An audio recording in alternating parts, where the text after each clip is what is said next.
இந்த ஸ்பீச் வந்து நல்ல ஸ்பீச் என்ன பொறுத்தவரை. தமிழ்நாடு எப்பயுமே அவுட் ஆஃப் கண்ட்ரோல் தான் ஸ்டாலின் சொன்ன வார்த்தையை அவருக்கே திரும்ப கொடுக்குறாரு. ஸ்டாலின் சார் எது எதுலாம் அவுட் ஆஃப் கண்ட்ரோல் இப்ப நான் கொஞ்சம் சொல்லட்டுமா? எடப்பாடி முதலமைச்சராக இருக்கும்போது ஒரு பவர்ஃபுல் அப்போசிஷன் லீடரா ஸ்டாலின் இருந்தார். இன்றைய உரையை பார்க்கும்பொழுது மெல்ல மெல்ல அந்த இடத்தை நோக்கி, எதிர்க்கட்சி அந்தஸ்தை நோக்கி விஜய் நகருகிறார் என்றுதான் எனக்கு தோன்றும்.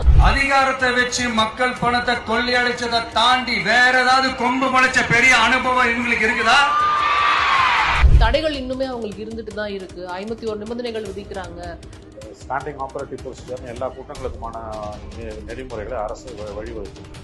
ஆனால் அவர் சொல்றாரு அது வந்து ஸ்டாலின் ஆபரேட்டிவ் ப்ரொசீஜர். தாவேக்காக மட்டும் விஜய் கூட்டத்துக்கும் இவ்வளவு நிபந்தனைகளை இந்த அரசு காவல்துறை விதிப்பது என்பது விஜயை பார்த்து திமுக எந்த அளவுக்கு அஞ்சி நடுங்குகிறது என்பதற்கான ஒரு உதாரணம் தான் நான் பார்க்குறேன். நான் வந்து விக்கிரவாண்டி கூட்டத்தில் ஒரு பொலிட்டிக்கல் பாம் வச்சேன், கூட்டணி ஆட்சின்னு. இன்னைக்கு அது எல்லா கட்சியிலையும் எதிர்வலிக்கிறாங்க. காங்கிரஸுக்குள்ள வரக்கூடிய பொருளை தான் அவர் சொல்றாரு. ஸோ இதெல்லாம் வந்து உங்களுக்கு வந்து அவரோட அரசியல் அவர் முன்னெடுக்கக்கூடிய விஷயம்.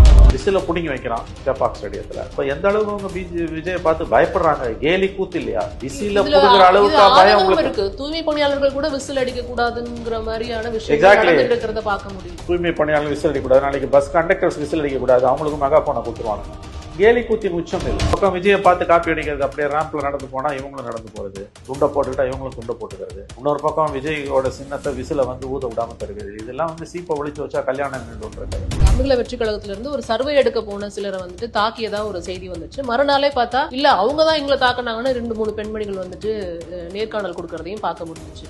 இது ஒன்றும் புதுசு இல்லைங்க. 50 வருஷத்துக்கு மேலே எம்ஜிஆருக்கு என்ன பண்ணாங்களோ, அதுக்கு பிறகு 20 வருஷத்துக்கு முன்னால விஜயகாந்துக்கு என்ன பண்ணாங்களோ, அந்த மாதிரி 2 மடங்கு இன்னைக்கு விஜய்க்கு பண்றாங்க. அவ்வளவு